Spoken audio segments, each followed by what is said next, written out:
What up, mofos? G-Funk here. It's nice out today. It's actually not negative 20 freaking degrees and the wind's not blowing. The snow's starting to melt, so it's always a good sign. But for how long this warm weather's going to last?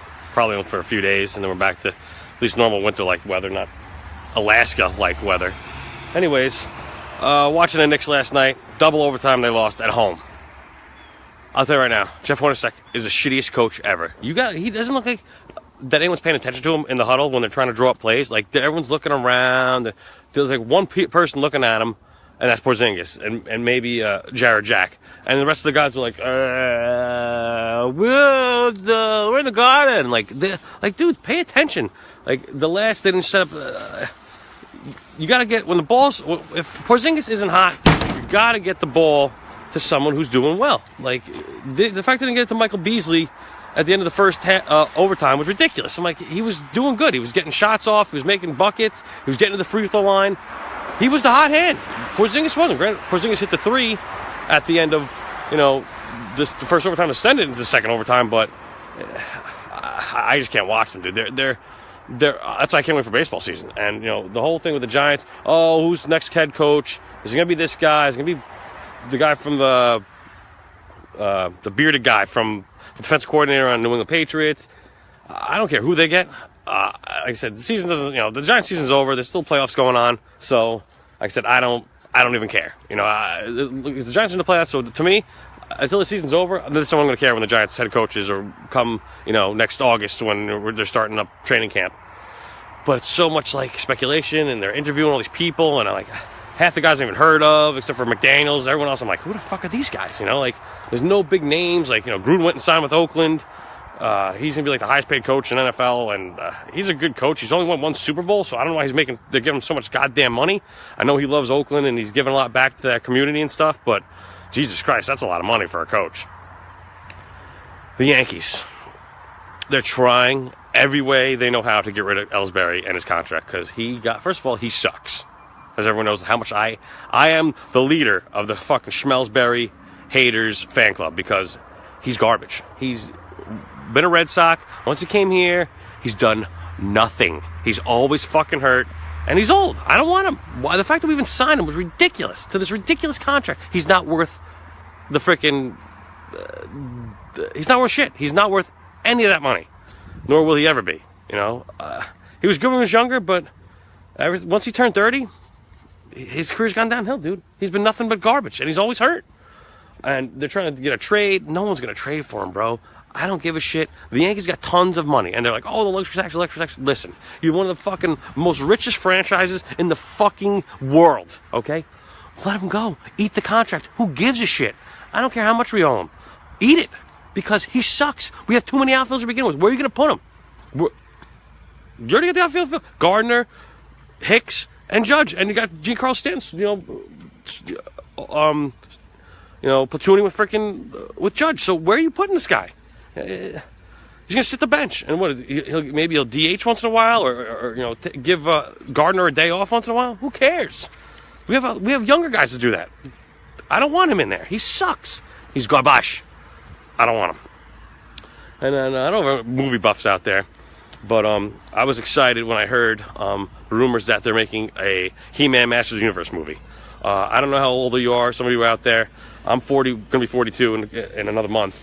So I got to see the original Masters of the Universe movie back in 1987 with Dolph Lundgren. And I'll tell you right now, it was the worst fucking movie ever. Okay? So if they can make it, and they didn't have, they had the few characters, besides He-Man and Skeletor and Teela and Man-at-Arms, like the regular characters are always on the cartoon show. They didn't have Orko, which now they can do. They make them a CGI and go with it, because that would be fucking sick. I saw some fan art for the what could be Battle Cat, and if they use that, it looked really good. Like I said, He-Man was my childhood. I had Castle Grayskull, I had all the figures, I had Snake Mountain, and all the vehicles, and so for this movie to actually be made now, I'm kind of happy. As long as they don't cast it wrong. Like they said, Kellen Lutz is really pushing to be He-Man. I could see him as He-Man. he's definitely wanting the role. He's been, sending pictures on Twitter and to the writers, the people who are supposedly writing the script for it now, and it's supposed to be released in 2019, I think December 18th, 2019, which would be awesome, but still gotta wait for it. Like I said, you just gotta find the right cast, man. If you can just find the right people to play the characters, it's good. When you find, like, Dolph Lundgren playing He-Man was by far the stupidest casting ever. Frank Langella, who's still alive, who played the original, played Skeletor in that movie, he was good. He was the only good part of the movie. He was actually a pretty good Skeletor.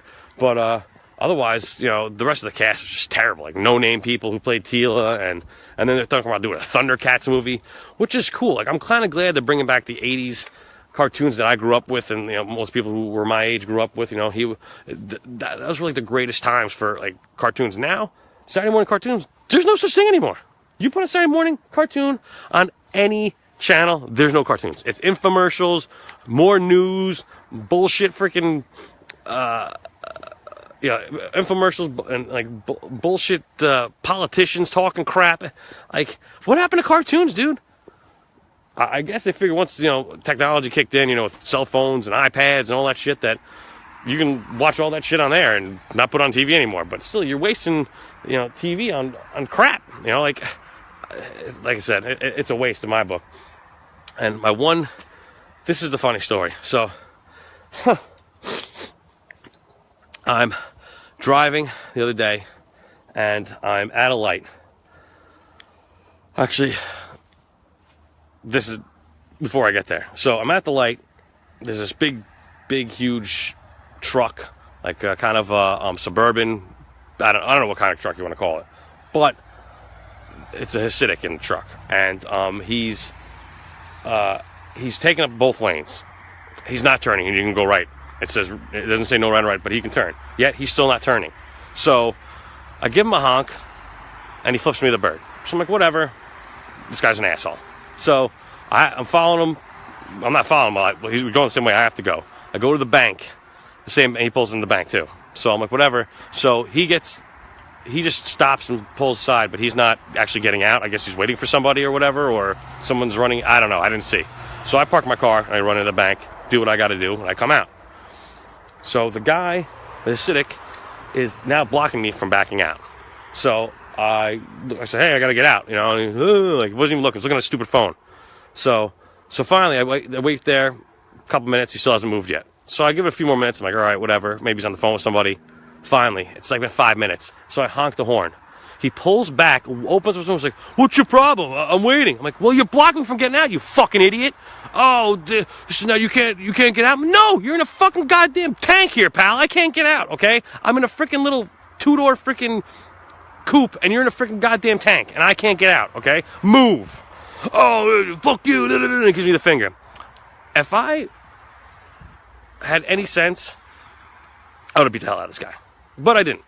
So, as I pulled out and drove past him, come on, what do you think G-Funk did? I flipped him the bird.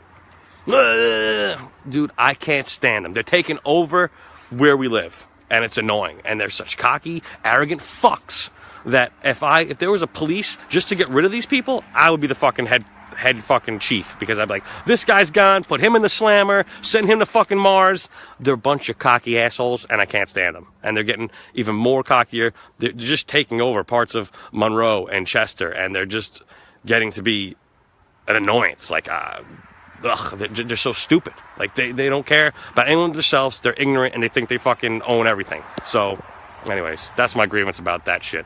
I had a vent about that, because that was annoying me. Anyways, it's a nice day today. Granted, it's still snow on the ground, but it looks like most of it's melting. But I'll talk to you soon. I gotta go. I'll see you when I see you.